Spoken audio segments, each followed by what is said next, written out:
You're listening to Inside Content, the TV industry podcast. This show is brought to you by 3Vision, a global TV industry consultancy specializing in content acquisition, strategy, research, and business development.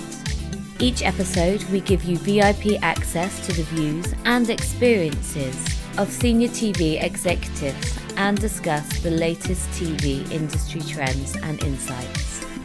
Hello and welcome to Inside Content. I'm Toby Russell, CEO of 3Vision, and today I'm joined by Emmanuelle Gilbar, co-founder and joint CEO of About Premium Content. On this episode, we discuss APC's distribution strategy and how they have followed the evolution of the business over the past decade. We also talk about their involvement in production, including financing and investment, and take a deep dive into their multi-language content portfolio, including their new hit show, Wolf. So, Emmanuelle, thank you for joining me on Inside Content. Hi, Toby. Nice to be with you. I'm really excited about our discussion. I think we met many years ago in Warsaw, actually, when you were setting up Canal Poland and I was working at Disney. And since then, you've gone on and had a really successful and varied career, firstly at Canal and then moving to Lagardere and France Television, and that's culminated in you setting up About Premium Content, which is what I'm really keen to talk about today. So maybe first of all, you could give our listeners a quick overview of the business, how you set it up, and what's your overall strategy. Sure. So APC, which is a short name for About Premium Content, which definitely is a too long name, was set up 9 years ago now, in spring 2014, by Laurent Boissel, my business partner, and myself. We were both, I guess, executives from big groups. Laurent was a CEO of Zodiac Media, now Gulli, I guess. And as you mentioned, I had been spent many years on French broadcasters' positions. And we were at that point where, I guess, getting a bit older, we wanted at a certain point to leave sometimes heavy corporate environments to create our own business where we could have more autonomy. I think we were at that moment 9 years ago where the scripted programs were developing so much, and we could see those first co-production, this international financing into European series coming up. Laurent had worked on Versailles, for example, which was at that time a big French series in English language, which had been produced with many different countries. And we had this idea of putting APC in that space of financing, development, sales. So that was really the beginning of the idea. So today we are 9 years later. I think we have achieved to become we like to call ourselves a boutique studio. Studio where we produce, co-produce, distribute, sell internationally TV programs. So we are not into cinema at all. We are really in television, mostly scripted, a bit of animation and documentaries. And we can participate to a project at every level, from early development or optioning IPs ourselves, search for finance, development, and of course the international sales. And the word boutique, I would say is quite important to us also. There are a lot of companies like that. A lot of them are big groups that have been consolidating each other, buying and so on. We are trying to keep this size of a boutique where we try not to go into too many or too much volume, and try to pick up and invest and spend time and energy on a limited number of IPs where we really try to work very specifically and on this boutique mode. We like that. Okay, fantastic. And I think when you started, I don't know if I'm right about this, you were kind of focused a bit more on distribution, and then the remit has expanded. Is that right? Yeah, you're totally correct, actually. Coming from our background, we thought, I guess, it would be easier to start with the distribution side of the business rather than the production side of the business. I guess based on our backgrounds, we thought it would be easier that way. We always had this studio, picture somewhere in our head.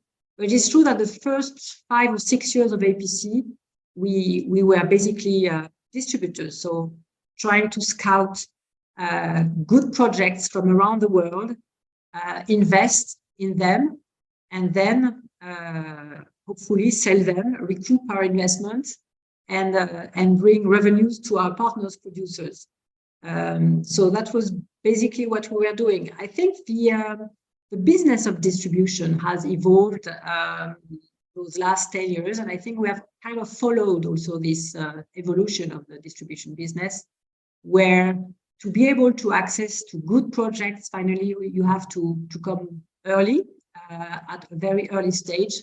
So we finally were at this level where we were coming early at the development, making a lot of notes, often bringing financing from other countries through pre-sales or co-pro partnerships, etc. And finally, we said, okay, so we are doing notes, we are bringing financing. That's quite close to a producer status. So we evolved a bit our model. In some cases, we become a co-producer rather than a simple distributor. We were even using this word co-pro distributor. So really at this level where you are the international partner of a local producer, where you help them at the development stage, you help them with the financing strategy, you help them looking for finance, and then once the show is finished, doing the basis of the international sales business. So the distributor has become more this partner at the early stage rather than just a salesperson once the show is finished. And I think we have also evolved with that.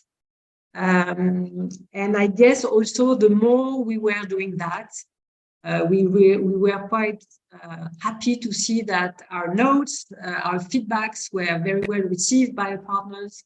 And I guess we gained confidence also in our ability to develop a story and then to pick up IPs or to have option projects from writers and then originate our own ideas and our own projects. Okay, great. And tell me a bit more about the kind of financing investment side of it, because I guess there's quite a lot of companies that are started up like kind of as a boutique, like you were saying, and then have ended up being acquired by big media companies, or certainly having big investments by them. And I think I'd imagine that's partly to be able to access cash to be able to then put into co-productions. That's I think not exactly the case with you guys. How do you handle that? How to get our cash? Yeah, that's your question. Yeah. No, it's true. We're not selling drugs. No, to answer more seriously, that's true that being a distributor and investing minimum guarantees in third-party producers is quite cash incentive. And at the beginning, we have been confronted to that, obviously. So I think there has been a mixture of two elements. The first one is that we had decided at the time to accept like a business angel company to take equity in our company, bringing some cash to accelerate the building of our lineup. And since that time, this shareholder has left the company. So it has been important, I guess, for 3 or 4 years to help us really to accelerate and start up the lineup. And then I guess we have been quite lucky also in our selection, or good or lucky, I don't know, in our selection at the beginning, especially that at that time when we launched 2014 and 2015, it was the moment where streamers like Netflix were doing those global deals, which were very good deals at the beginning, before they reduced their price and before they decided to invest more into originals rather than those global acquisitions. But back at the time in 2015-16, for example, we sold to Netflix the first French show on a global basis, which was a French comedy from Arte that we liked a lot, called Very Secret Service. Black humor, very, very nice, but not the most easiest program to sell on an international basis. And so we've been quite happy to be able to do this global deal with Netflix. That was, I mean, again, kicking off and we did 3 like that at the beginning of APC, which were, I think, at that moment, a real kickoff also in terms of cash, in terms of starting up the company. Right, fantastic. So, the start is always most difficult. After that, you are generating your own revenues, and then you are reinvesting in new shows. And again, we are very picky in what we invest. So we are quite lucky that very few investments have lost money. So we are winning money on I think 95% of the choice we've been doing. So then you are generating your own revenue and you are reinvesting in new properties. So that's really the first years that are complicated. Great. Well, 95% is a pretty good hit rate, I think. Yes. So we talked a bit about scripted already. You're also active in documentaries and in kids programming. What's the strategy there, and how important are those genres to in terms of the overall business? Yeah, that's a good question. To be honest, fiction and drama and scripted series are really representing the core of the company in terms of effort, of revenues. I think it represents 80% of our revenue, so it's really very important. The scripted business is really the most important.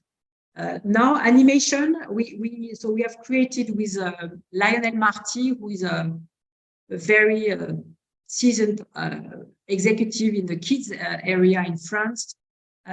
So we've set up exactly the same structure than APC, but for animation for kids. So he's doing exactly the same thing, animation.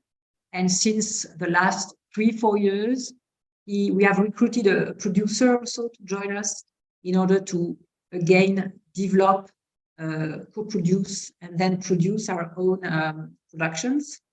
And it has been quite successful because we have now 3 shows, 3 animation shows that are, one is greenlit, the 2 others are in development with broadcasters, France Television and Disney+, not to name them. So exactly the same strategy between distribution, co-production and production. So animation in terms of figures is less important than scripted, but still quite working quite well.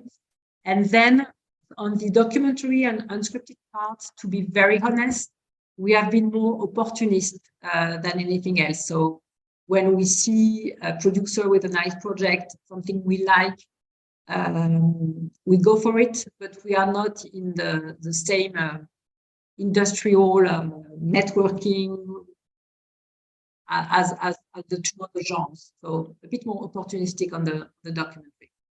Got you. Because there seems to be a bit of a rise in interest in kind of bigger budget, premium documentaries, premium factual content. Yeah, you are absolutely right. And this is something we are following. And that's why we keep on doing unscripted, because we see also the market evolving there. We perfectly see, as everybody Miguel, that scripted is expensive for all broadcasters platforms.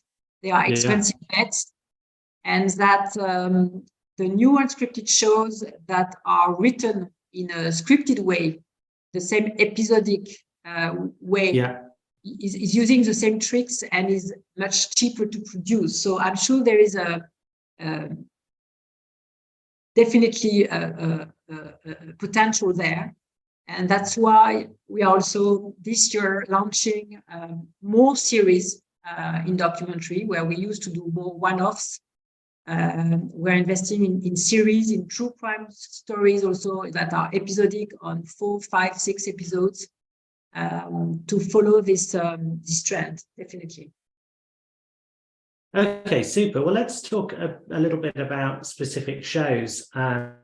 Your new show, Wolf, has been getting a lot of publicity, and I think you've been screening it recently at the London screenings. Tell us a bit about how you got involved in the show and what the international reaction has been to it so far. Yeah, Wolf is a great story, actually. It's a super nice story. It was the first project we started when we decided to move into production and turn APC in APC Studios. So it was back, I guess, in 2018 or 19. And the story is quite nice, actually. With my business partner, we were discussing this change of strategy. We had then the Christmas break, and Laurent Boissel, my business partner, came back from the vacation saying, I've read this great book. Actually, I reread this great book. I love it. It's a great thriller, very original thriller from Mo Hyder. We should adapt it. Okay, let's go. So that was a British IP. So again, based in Paris, we thought, let's try. Let's give a try. So the book had been adapted in the past. Finally, the adaptation didn't went through. So the rights were available again. So we negotiated the rights. Very confident in the potential of that thriller again, which was really original, playing a bit with horror and the black humor also.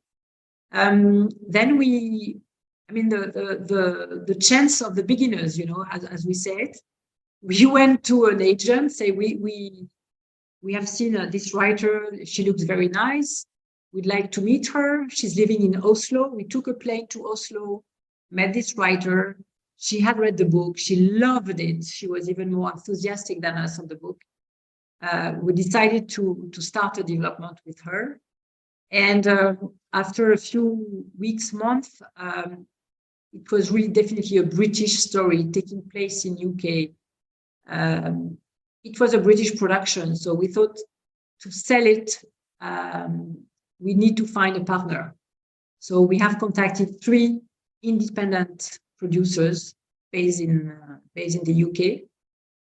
We always prefer to work with independent companies like us, obviously to keep distribution rights and not and because we like to work with companies our size and with the same spirit as us. And very quickly, we decided to work with Hartswood Film, who loved the project. Obviously, their background was very premium. They have great producer, Elaine Cameron, who was very involved also with us on the development. We worked very hard to finally get a script and until the BBC greenlit the project. So it's a very simple but nice success story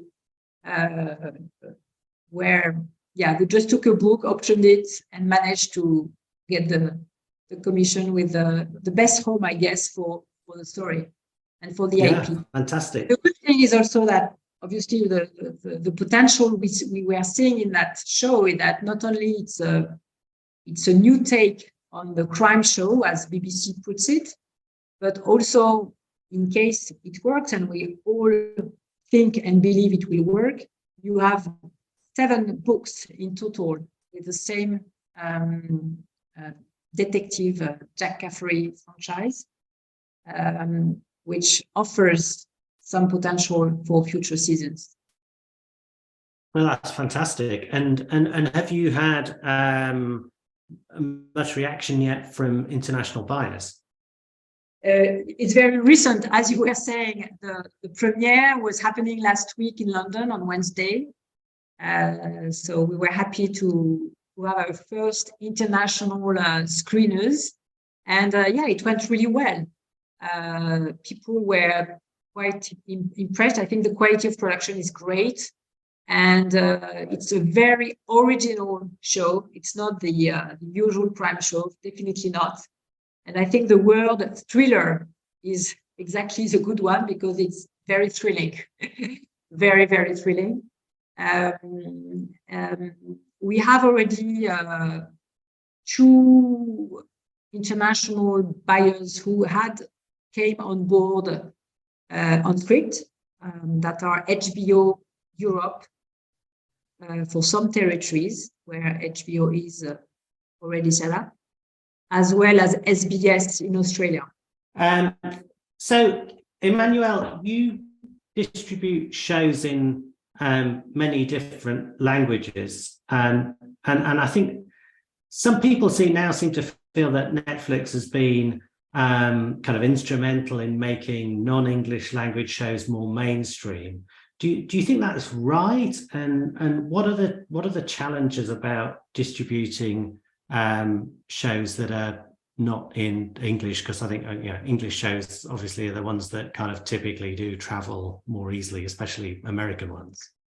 Yeah, what you call the foreign language. Yeah. Just on your question on Netflix, we mentioned that before as a key of success of APC at the very beginning. When at that time where they were doing global deals, it's true that was a super efficient way to have a French or Spanish or German or whatever show being suddenly exposed. So that was amazing. Nothing like that was existing before. So that was effectively extremely powerful. They have stopped this policy a few years ago. So after promoting a lot this argument of making foreign shows available to the world, I think they have changed based on data, I guess, where I'm sure they have realized that, yes, there was an audience for those foreign shows, but maybe not as big as it was at the beginning, or I don't know.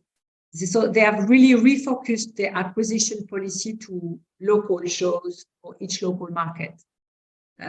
So that means via the policy of commissioning originals, but also for acquisition, where very rarely now they are buying on a global basis, and they tend to buy either one territory or a group of territories. But so that's a big change. That's a big change. So is it more challenging for the foreign language? Yes and no. Of course, you don't have this opportunity of this big deal. So that's not existing anymore. And so you have the other policy, which is to go country by country, which is another way to work, and that can be very efficient also. The most challenging thing for non-English shows is that there are markets that are really only English language. Obviously, the US market is making a big difference. You have a few buyers in the US that are buying non-English shows, but they are niche platforms or niche broadcasters. So the prices have nothing to be compared with English language. So US is definitely a huge difference. UK, of course. In UK, you have Walter Presents or BBC4, who is picking up a limited number of properties, but also limited price. So it's a niche market. So there is a market, but definitely the prices are very different.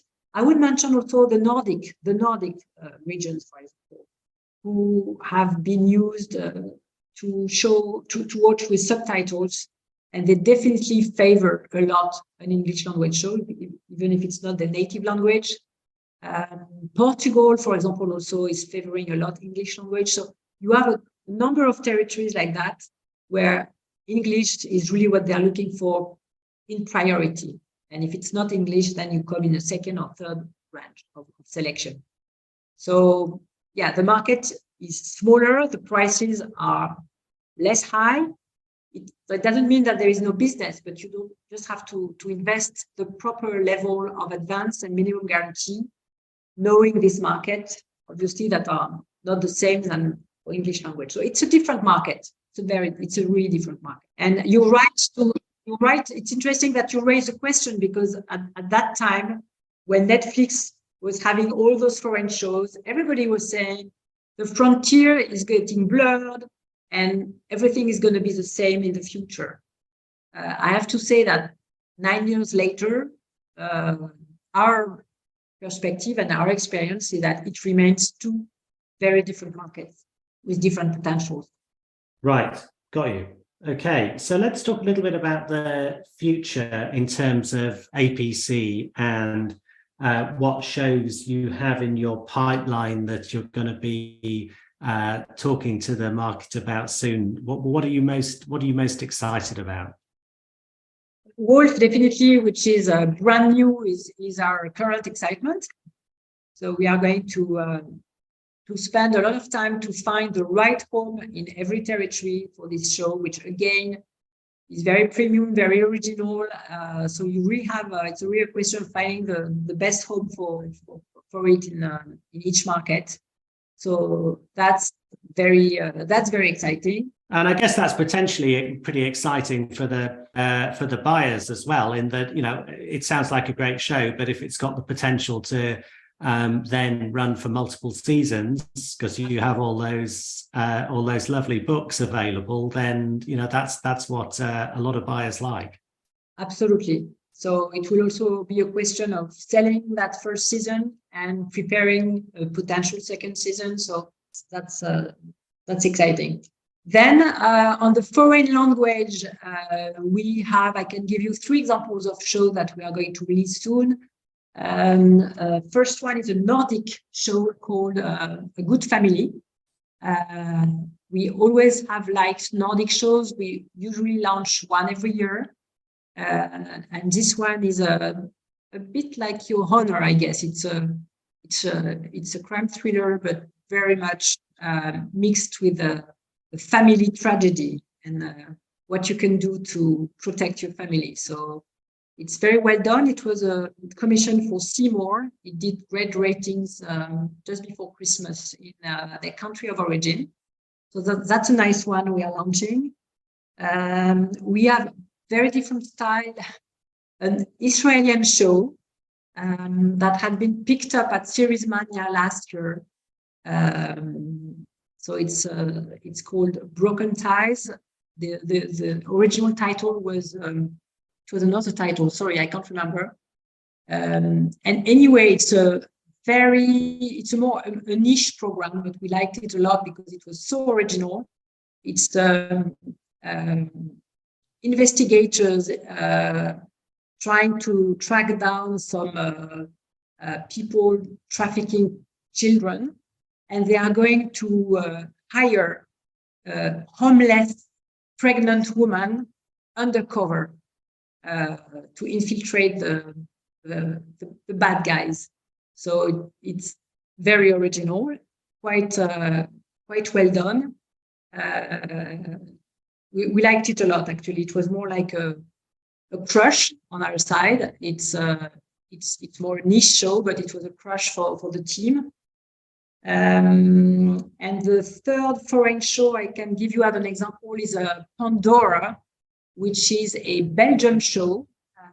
So we are waiting for the second season of a show that we very successfully sold across the world. It's a Belgian noir but very well done from a small country also, where the budget of productions are not very high, but they manage to do very good shows. So the second season is expected a lot by our clients, and by us. So it's also a nice one coming up. And I would mention, the last one I would mention is an English language show where we, APC, are co-producer also. It's coming from Ireland, and it's shooting right now. And so we should be able to launch that at the end of this year. It's a black comedy, a young woman in charge of an obituary in the small local newspaper. And not having enough news to write about, she starts killing people. And it's currently shot. We are very excited. The pitch and the script were really good, and having obviously Hulu on board is also an incentive for us to deliver a very good show. And I think this one would be really funny and great also. So. And what's that show called? Obituary. Obituary, right? Great. Sounds really good. So Emmanuelle, thank you very much for your time. It's been a fascinating conversation, and we've covered lots of interesting areas that I don't think we've really spoken very much about on the podcast before. So thank you. I look forward to catching up with you again soon. And we'd obviously love to have you back on the podcast in the future so we can talk about more of these shows. Great. Thank you for inviting me. Thank you, Toby. Thanks for listening to this episode of Inside Content, the TV industry podcast brought to you by 3Vision. With decades of TV industry experience and real-world success, we know the ins and outs of the market like nobody else. To learn more about our TV consultancy services, head to 3vision.tv.